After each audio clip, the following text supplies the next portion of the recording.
Hello friends, आप सभी लोगों का स्वागत है हमारे यूट्यूब चैनल पर। तो आज हम देखेंगे कक्षा 6 का पृथ्वी और हमारा जीवन, यूपी बोर्ड का पाठ 8। पाठ का नाम है भारत का भौतिक स्वरूप। तो चलिए हम इस वीडियो में इस पाठ के प्रश्न उत्तर को देखते हैं। प्रश्न नंबर 1 है, निम्नलिखित प्रश्नों के उत्तर दीजिए। प्रश्न है, उत्तर के मैदानी भाग की विशेषताएं लिखिए। आपका निवास भारत के किस प्राकृतिक क्षेत्र के अंतर्गत है? इसका उत्तर हो जाएगा, उत्तर का मैदानी भाग विश्व का सबसे विस्तृत समतल मैदान है, जो भारत में लगभग 2400 किलोमीटर लंबाई में फैला है। यह मैदान सिंधु, गंगा, ब्रह्मपुत्र और इनकी सहायक नदियों के द्वारा लाई गई उपजाऊ जलोढ़ मिट्टी से बना है। अगला प्रश्न है, पठार और पर्वत में अंतर बताइए।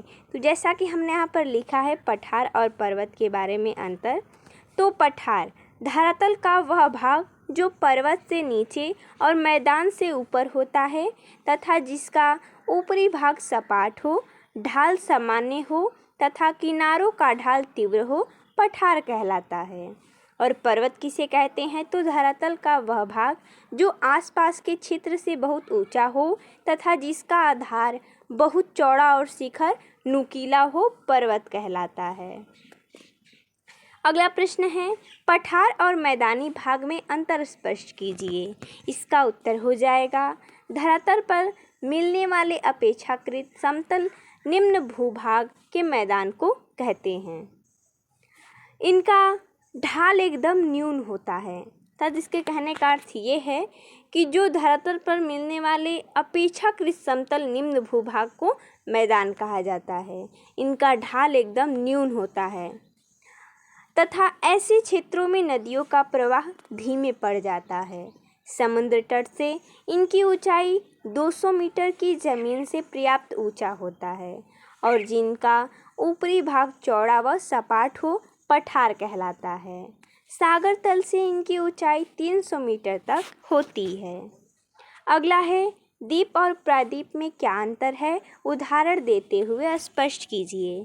तो जैसा कि हमने यहाँ पर लिखा है, द्वीप जल के बीच स्थित स्थल भाग को कहा जाता है, अर्थात चारों तरफ जल होता है और बीच में स्थित स्थल भाग होता है, उसे हम द्वीप बोलते हैं।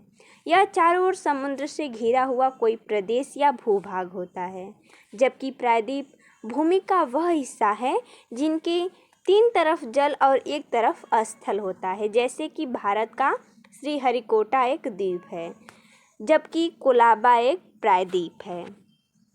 अगला है, मरुस्थलीय क्षेत्र में वनस्पति कम क्यों पाई जाती हैं? इसका उत्तर हो जाएगा, यह सूखा, गर्म और रेतीला होता है, इसलिए यहाँ वनस्पतियाँ कम पाई जाती हैं। अर्थात मरुस्थलीय क्षेत्र जहाँ पर सूखा हो, गर्म हो और रेतीली होती है यहाँ की ज़मीन, तो इसलिए यहाँ पर वनस्पति कम पाई जाती हैं। अगला है, भारत की अर्थव्यवस्था में उत्तर के पर्वतीय भाग का योगदान क्या है? इसका उत्तर हो जाएगा, भारत की अर्थव्यवस्था में उत्तर के पर्वतीय भाग का महत्वपूर्ण योगदान है।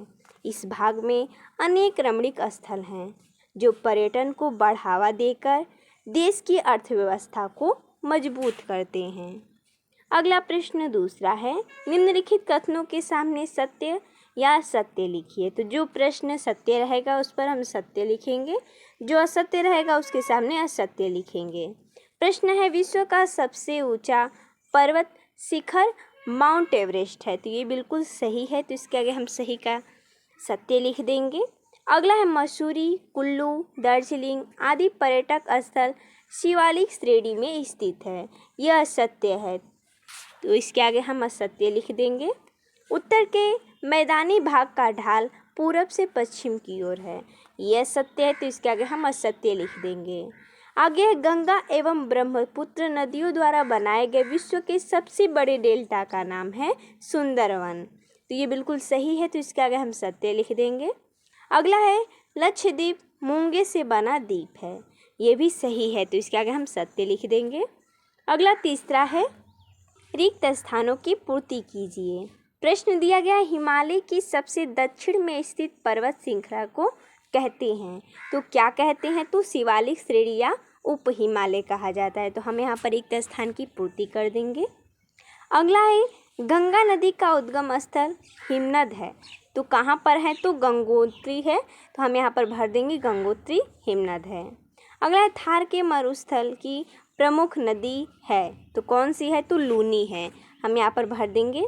अगला है चंबल और बेतवा नदियाँ। यहाँ पर एक स्थान है नदी की सहायक नदियाँ हैं। तो चंबल और बेतवा नदी यमुना नदी की सहायक नदी है। तो हम यहाँ पर भर देंगे यमुना। अगला है भारत के 2 द्वीप समूह। यहाँ पर रिक्त स्थान है। तो भारत के कौन से 2 द्वीप समूह हैं? तो लक्षद्वीप और अंडमान निकोबार। हम यहाँ पर भर देंगे। तो देखिए दोस्तों, जैसा कि हमने इस वीडियो में इस पाठ के प्रश्न उत्तर को देखा, तो मिलते हैं तब तक के लिए धन्यवाद दोस्तों।